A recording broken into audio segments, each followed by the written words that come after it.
percebeu como a gente se sente diferente em ambientes que acolhem a gente de verdade? Demais. Esses ambientes que tem uma música diferente, ou uma luz um pouquinho mais fraca, um cheiro bom, fica tudo mais leve, né? Acho que isso faz toda a diferença. Agora imagina uma escola que pudesse ser assim. Uma escola meio com cara de casa, mais aconchegante, acolhedora, seria incrível. Ai, sim, eu acho que eu conheço um especialista que pode falar pra gente como que o ambiente influencia o aprendizado das crianças. E eu conheço uma escola que foi inspirada na educação dinamarquesa. Vamos nessa? Vamos!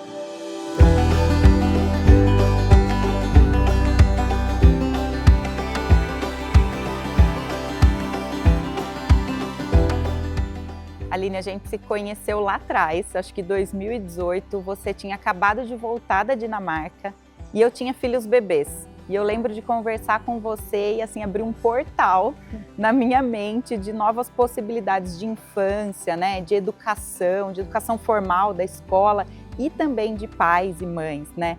O que você foi fazer na Dinamarca? Em 2017, quando eu fui para a Dinamarca, eu queria sair do meu trabalho atual, acho que você estava nesse mesmo movimento, né? E eu estava procurando alguma coisa que tivesse mais a ver com o meu propósito de vida, que eu ainda nem sabia o que era. E aí eu sabia que eu queria algo muito novo, muito diferente do que já existia. Então eu pensava assim, se eu quero algo novo, eu tenho que buscar, né, o que não existe ainda aqui. E aí eu pensava em um espaço de brincar, uma brinquedoteca, mas que fosse mais do que um espaço, que eu pudesse ali oferecer formações, workshops e treinamentos. Naquela época eu estava bem focada na gestão de pessoas, assim, então era algo para adultos, mas eu já estava pensando em me tornar mãe, então eu ficava pensando assim, vou criar um espaço lúdico, bem legal, essa coisa da infância que eu sempre fui apaixonada, e lá eu posso trabalhar. E a ideia era mais ou menos misturar mundo corporativo com ludicidade, maternidade. E aí eu li o livro das crianças dinamarquesas e nesse livro eu falei assim, nossa, se a gente fosse educado dessa forma, muito do meu trabalho com gestão de pessoas e liderança não precisaria existir. Sim. Porque as pessoas estariam prontas, né? Eu falei, que incrível, eu preciso estudar mais sobre isso, eu preciso viver isso mais na fonte. Então, assim, no começo, quando eu fui para lá, eu fui buscando uma referência, um olhar assim mais focado no, vamos dizer, superficial, no design, como as coisas eram organizadas. Então eu sempre pensava assim, cidade do interior, buffet infantil é tudo igual, brinquedoteca é tudo igual, escola é tudo igual. A gente precisa mudar isso, né? Se eu conseguir trazer alguma coisa que seja diferente, que seja pelo design, pela aparência, já vai chamar a atenção. E aí estava tendo um acampamento de férias numa escola dinamarquesa que funcionava em Londres. E aí eu pensava assim, também tinha pesquisado bastante. Eu não entendo nada de dinamarquês, não vou entender nada do que eles falam. Eu já sabia que lá eles não têm o inglês assim, tão como segunda língua quanto em Londres, quanto em outros países. E aí foi a oportunidade, uma escola dinamarquesa no coração de Londres, que era assim o slogan deles. E eu falei assim, eu posso ficar aí por uns dias, conhecer na prática? E foi um mal entendido, eles entenderam que eu queria ser estagiária. E eles me chamaram para o programa de estágio de férias, e seria as férias todas. E naquele momento eu estava assim muito dividida entre sair de fato do meu emprego, estava num momento de vida assim que não estava sendo fácil, sabe? Estava querendo algo novo, respirar ares novos. Aí eu conversei com meu marido, ele falou, olha, vai, né? Se não der para ficar o tempo inteiro, se der saudades ou se não for aquilo que você estava esperando, você volta. E aí foi muito loucura, muito sem pensar, eu fui. Então eu fiquei todo o estágio de verão nessa escola dinamarquesa que falava inglês. Fiquei muito amiga da coordenadora da escola, fiquei muito amiga da professora. E então no dia a dia eu só ficava observando, né, e fazendo anotações e tirando foto. Aí quando acabava lá o expediente, elas sempre me chamavam para tomar café ou para ir para casa delas. Aí eu por que aquela hora que aconteceu uma disputa entre as crianças, por que você fez isso? Mas por que você fez aquilo? E aí, assim, eu sinto que eu consegui aprender muito pelas experiências que elas me contavam. Por exemplo, né, as crianças brincavam, estavam brincando sozinhas, muito pouco elas interviam. E quando elas iam intervir, era assim, muito mais perguntar o que elas estavam vendo, e aí as crianças iam trazendo as respostas e a solução. E aí eu ficava pensando, imagina, no Brasil, né, jamais seria assim. Então eu contava um pouco como foi a minha criação e ela contava como foi a dela. Aí eu me lembro que ela uma vez disse assim, nossa, que diferente, eu sou a filha mais velha. E na minha casa, quando a minha mãe teve minhas irmãs, eu tinha que inventar minhas próprias brincadeiras, porque minha mãe não tinha todo o tempo disponível para brincar comigo.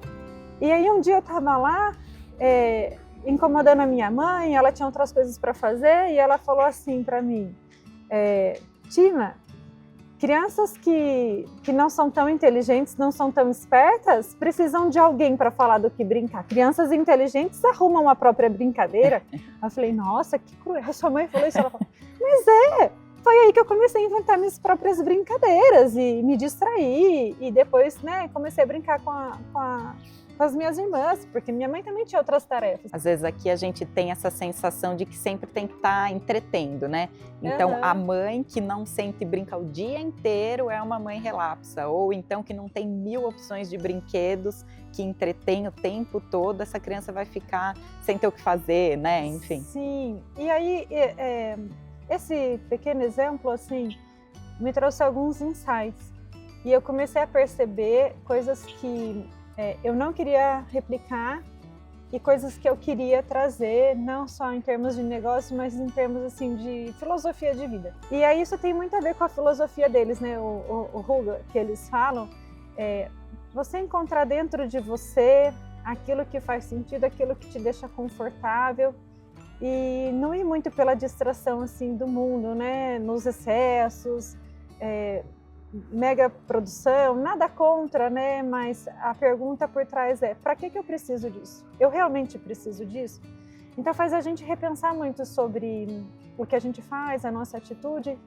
E aí depois, tudo que eu fiz depois que eu voltei da Dinamarca, a ideia de ter uma creche parental, né, de compartilhar cuidados com outras mães, experiências e atividades mais significativas para as crianças, os workshops, as formações, o fato de eu ter entrado numa empresa de educação que é uma grande empresa de educação hoje, para falar com os líderes, formação de líderes, né, como que a gente pode agir de uma forma mais criativa, mais inovadora, mais ousada. Por trás de tudo isso vem uma psicologia de que para eu ser criativo, para eu ser inovador, para eu ser ousado, eu não posso ter medo, né? Ficar vulnerável. Então, assim, por trás de todo grande excesso, tem um medo, uma compensação. E aí você começa a usar o autoconhecimento, que eles aplicam desde cedo com as crianças lá, né? A forma como eles estão educados, para fazer escolhas mais assertivas. E isso se reflete na maneira como você pensa educação, como você pensa parentalidade, como você pensa relações de trabalho. Eu lembro de você falar muito sobre a questão das crianças viverem o lado de fora, né? De estar integrado com a natureza. Foi numa época que eu também estava pesquisando muito, porque meus filhos eram bebês, né? 1 ano, acho que eles tinham. E aí você foi para a Escola da Floresta. E você contava muito sobre isso, e depois eu fui buscar documentários e livros, e eu fiquei completamente encantada com isso, né? E hoje a gente vê isso um pouco na sua escola, né? Queria que você contasse um pouco como é que foi trazer e o que você trouxe dessa sua experiência na Escola da Floresta, na Dinamarca, para cá, para a sua escola hoje. Então a gente entra no ônibus, um ônibus cheio de criancinhas de 4 anos, 5 anos, viaja 30 minutos até chegar na floresta. E aí tinha 2 professoras, um monitor, e as crianças super felizes. Aí coloca pratinho, lanchinho, tudo no carrinho, vem puxando, e um rolo de papel higiênico, e uma pá. Aí desce do ônibus, elas falam, temos 3 regras aqui. Ei, pessoal, 3 regras. Ela abaixa na altura das crianças, forma uma fila e fala, quais são as regras? Primeiro, fique onde um adulto te vê e onde você vê um adulto. Segundo, não deixamos nada na natureza, não pegamos nada da natureza. Terceiro, divirtam-se. A regra é se divertir aqui. E aí solta.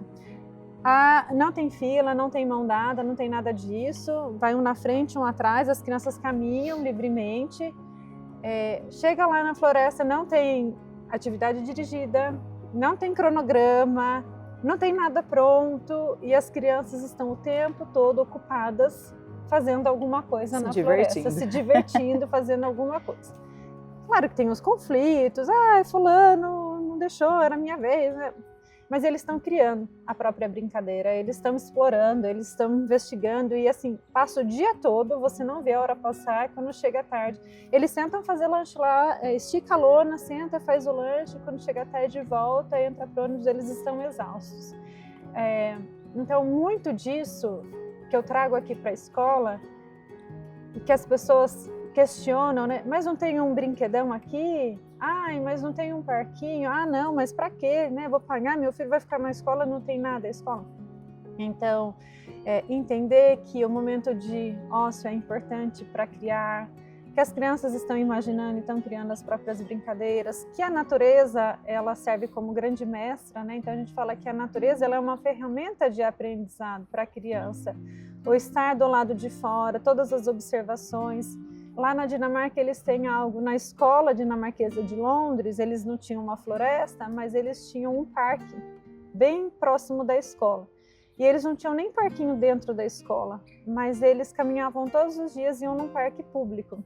E aí uma coisa muito interessante que é inimaginável aqui no Brasil é que as professoras saíam todos os dias na rua, então eles tinham que parar na faixa de pedestre, criança de 2 anos até 6 anos.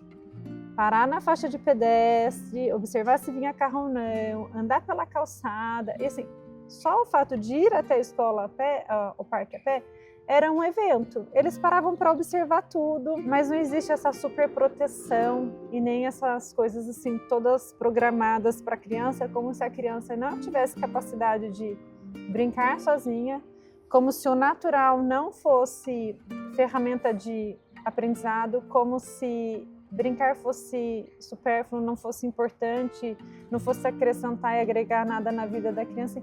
Então, uma desconstrução de tantas coisas, da bolha que os pais criam para a criança não se machucar, não se sujar. E essa experiência na escola da floresta e também nessa escola dinamarquesa me fez querer aqui ter esse ritmo diferente, sabe? De não colocar crianças com a agenda super cheia na escola desde muito pequena, fazendo tarefa, sentado na mesa, mesmo porque não está de acordo com a fase de desenvolvimento que eles estão, né? Os documentos brasileiros falam muito sobre isso, os referenciais que a gente tem aqui, eles são muito bons, eles são inspirados nessas escolas de primeiro mundo.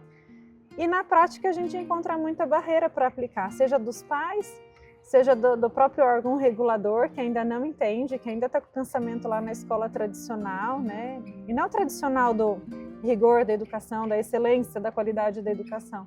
Tradicional só na forma de pensar e fazer, né? O que eu vejo, o que eu aprendi lá, que a inovação, ela tem que ser humana, né? A inovação não é trazer tablet para dentro da sala de aula, a gente quer estimular criatividade, autonomia, pensamento crítico, pensamento lógico, matemático, linguagem. Por isso mesmo que a gente tira as distrações para poder aprofundar em tudo isso e que aqui no Brasil, né, em Limeira, cidade do interior, ainda não é conhecido por todos, ainda não é valorizado, né, por quem não conhece, as pessoas ainda sentem falta daquelas estruturas mais formais. E a Escola da Floresta é o grande exemplo de que não precisa de nada disso.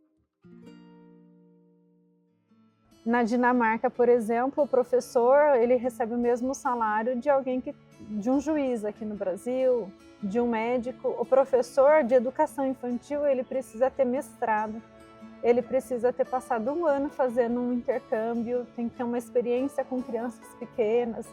Então a exigência para o professor na Dinamarca ela é muito alta e aí você consegue entregar a qualidade necessária, seja para mediar essas relações socioemocionais, seja para despertar curiosidade, criatividade, tudo com muita intencionalidade, porque o profissional que está lá, ele está muito preparado para isso, né? Você comentou aí das produções, dos alunos, do que eles fazem no dia a dia, né? E como que é essa tratativa aí dos professores com os alunos, né? Vamos numa sala de aula para continuar esse papo? Vamos.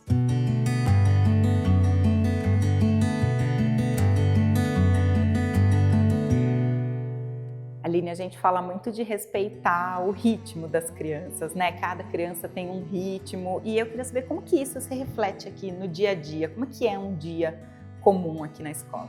Tá. Então, Lia, eu vou mostrar um pouquinho para você, né? A gente fala assim que cada criança é única e é verdade, mas normalmente as pessoas pensam que respeitar o ritmo único da criança deixa ela fazer qualquer coisa do jeito dela, né? E não é. É você conseguir dar contornos para essa criança, porque existe a regra do coletivo, existe uma rotina, né? A rotina é muito importante também para ditar o ritmo do coletivo.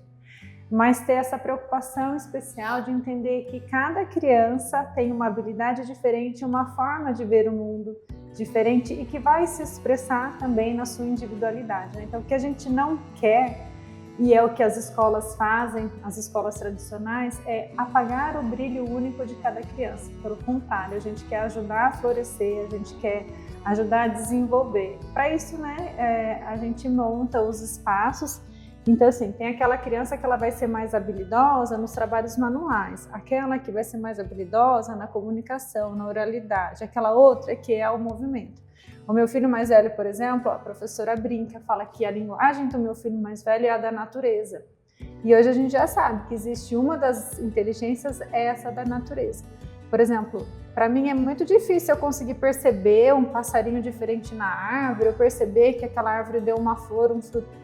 E ele tem um olhar, né, acurado, e ele consegue distinguir um pássaro do outro, uma folha da outra, isso assim, é muito natural dele. E a gente propicia que ele possa, por exemplo, aprender matemática, o letramento agora, a escrita, através de um assunto que ele já gosta, que ele vai querer aprofundar.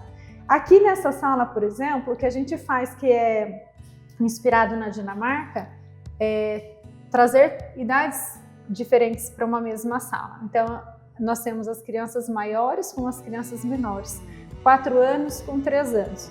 1 ano de diferença traz muito aprendizado diferente, sabe, em termos de desenvolvimento. Então, as crianças de 4 anos, elas já estão mais prontas para escrita, coordenação motora mais afinada. Então, elas começam a ensinar as menores a amarrar o tênis, por exemplo, a pegar de forma correta no lápis, né? Então, assim, as crianças aprendem com as crianças, é muito mais divertido, muito mais espontâneo.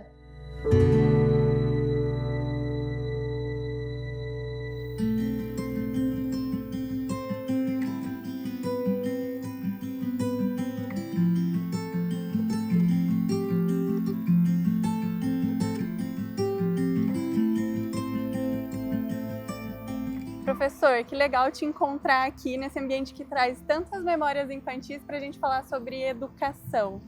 Maravilha. O que o senhor acha sobre a influência do ambiente na educação? O ambiente, ele cria um contexto que é favorável ou não para certas experiências, né? Então, a gente pensando, por exemplo, nas crianças pequenas, um ambiente igual nós estamos aqui ao ar livre, ele permite, né, ele pede, ele possibilita um tipo de brincadeira, um tipo de interação com outras crianças, um tipo de relação com as árvores, os animais, se tiver animais, as pessoas, completamente diferente se você estiver num ambiente fechado, por exemplo. E num ambiente ao ar livre, como está aqui, você vê, olha, tem um pai ali, por exemplo, lendo um livro, tem uma mãe aqui olhando o celular e os seus filhos brincando, as crianças brincando umas com as outras, e ao brincarem umas com as outras, elas têm um tipo de socialização especial, maravilhoso, que é aprender a se relacionar com os pares, com os colegas, né? Fazerem uma gestão de conflitos. Você tem o ar, você tem a temperatura, você tem a luz, você tem o aberto, né? o espaço livre. Quem nasce hoje precisa ter oportunidades de experienciar esse contato que faz parte da experiência da humanidade. Professor, como que a escola pode influenciar isso, pode ajudar para que as crianças tenham mais contato com o ambiente? Então, hoje, criar um ambiente de ar livre, de experiência livre, onde a criança seja protagonista, que ela possa correr os riscos, que ela dá conta de dominá-los ou dá conta de vencê-los, que ela possa correr, experienciar, né, a altura, a música do ambiente, né, a luz. Isso é uma política pública hoje, na verdade, porque se a cidade, a sociedade, os adultos não providenciarem esses espaços, a criança, por ela mesma, ela não consegue. Ela não tem recursos para isso. Nesse sentido, esse é mais um aspecto que a criança precisa da proteção do adulto. As crianças brincam porque é gostoso brincar, né? Porque a neurociências fala que isso é bom para o desenvolvimento do cérebro, porque, enfim, elas brincam porque é gostoso, porque o brincar, ele é a linguagem da criança, né? E o brincar ao ar livre, ele dá o máximo de possibilidade da criança brincar por ela mesma. E professor, dada a importância da nossa relação com o ambiente, por que algumas escolas não priorizam ou não conseguem priorizar isso para as crianças? Então, é uma boa pergunta. A escola, tal como os adultos, eles veem muito as crianças no futuro que eles querem que elas se tornem. A criança não pensa no futuro dela, ela pensa no presente. Eu quero me divertir, eu quero é correr, eu quero é pular, eu quero é nadar, eu quero é brincar com a água, eu quero brincar com areia, eu quero é brincar com o meu colega. E um risco que a gente tem na escola é do programa, do currículo, ficar muito a serviço da escola seguinte. Então, a educação infantil prepara a criança para o Fundamental 1, o Fundamental 1 prepara a criança para o Fundamental 2, o Fundamental 2 prepara para o ensino médio, o ensino médio prepara para a universidade prepara para os cursos de especialização e assim vai, né? Isso é importante, isso é necessário, mas do ponto de vista das crianças, da perspectiva das crianças, elas precisam viver o momento presente. E um ambiente ao ar livre permite elas viverem o momento presente. O brincar é uma prática de liberdade. O brincar é pensar o processo de desenvolvimento como liberdade. Professor, muito obrigada pela conversa e pela aula. É muito gostoso estar aqui com o senhor e ver as crianças brincando. Eu que agradeço.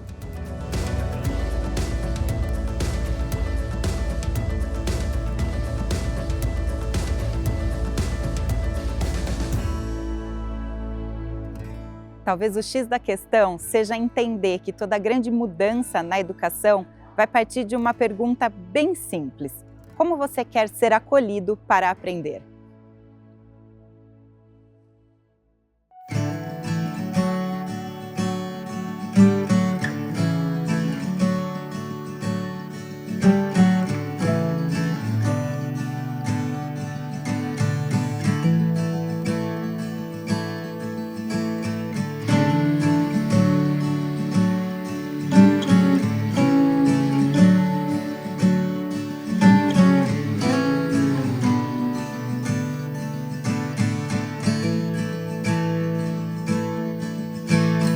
Somewhere, with your long soft hair, faces just stop and stare.